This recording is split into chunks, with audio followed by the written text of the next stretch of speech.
Good morning and happy anniversary, everyone. My name is Elaine Vital Sigutier. I'm here to testify. I got saved last June 13, 2023, the exact date that I was accept Lord Jesus Christ as my Lord and Savior. I remember those days that my husband, Brother Jonel, always asked and encouraged me to go with him to attend church services and Bible studies. But I have many alibis and sometimes it ended to arguments. Until one day, I decided to go with him to attend Bible study at sa patuloy kong pagsama sa kanila at sa encouragement ng aking asawa, unti-unti kong nakilala ang Panginoon at tinanggap ko siya bilang Diyos na tagapagligtas ng aking buhay. Nagpapasalamat ako sa Panginoon sa kabila na nakilala namin at naging pamilya kami ng Border Gate Baptist Church. Napakalaking parte sa aming buhay spiritual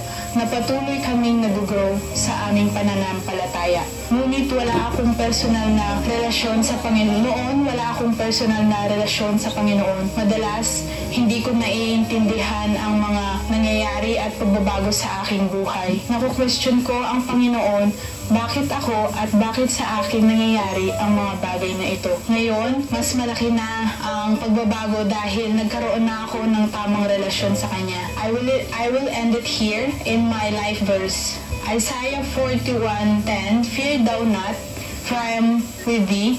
Be not dismayed, for I am thy God. I will strengthen thee, yea, I will help thee, yea, I will uphold thee with the right hand of my righteousness. Thank you very much po, and once again, this is Elaine Vital Sigutier, testifies that Jesus saved. God bless everyone. Good morning, everyone. Happy 33rd anniversary. My name is Irish Baltazar, 35 years old, married, and I have one child. I want to give back the glory and thank God for giving me a chance to share my testimony here at Border Gate Baptist Church. I was saved last year, November 19, here at Border Gate Baptist Church, and I was baptized last June 2023. Laking Metodista po ako.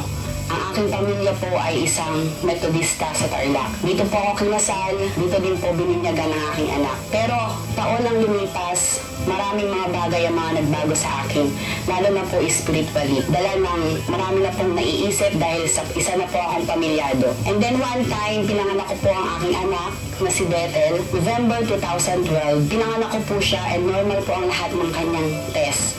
Wala pong nakitang sakit sa kanya. And then after 2 months nang pinanganak ko po siya, my son was diagnosed ng bacterial meningitis. Biruin niyo po, 2 months old, mako-confine po ang anak ko. At siya po ay kailangan ma-confine ng matagal. 1 month and 10 days po ang inabot namin sa hospital. Marami pong mga test ang ginawa sa kanya. Umabot po ng almost 500,000 ang naging bill namin. Pero Panginoon po ang kumilos dito. Hindi po namin alam kung saan po namin nakuha yung mga pinanggastos namin dito. Andiyan po yung minsan kinakatok na kami ng hospital, kailangan na po namin ng mag-deposit dahil ang bill po namin ay naglilimit na. Pero gumawa po ng paraan ng Panginoon para po gamitin yung pediatrician ng aking anak na makiusap sa hospital na habaan po ang limit ng bill namin. And then March 2013 lumabas po ang aking anak. And then hindi pa din po natapos doon ang kanyang paggamot. 11 years po kami naggamot.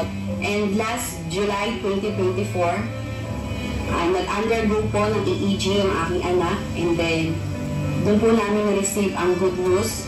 Naging normal na po ang kanyang sakit, na wala na rin po ang kanyang bacterial meningitis.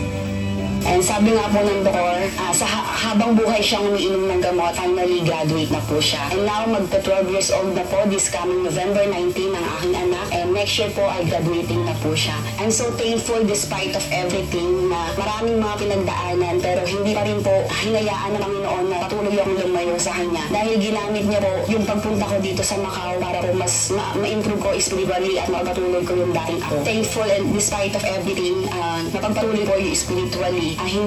Dito ko po natuloy sa Border Gate Baptist Church yung pagiging active ko sa church. And alam po ng Panginoon na meron akong pinagpipray sa Kanya na sana po makasama ko ang aking husband sa paglingkod sa Kanya. And once again, this is Irish Baltazar testifying, Jesus saves, to God be the glory.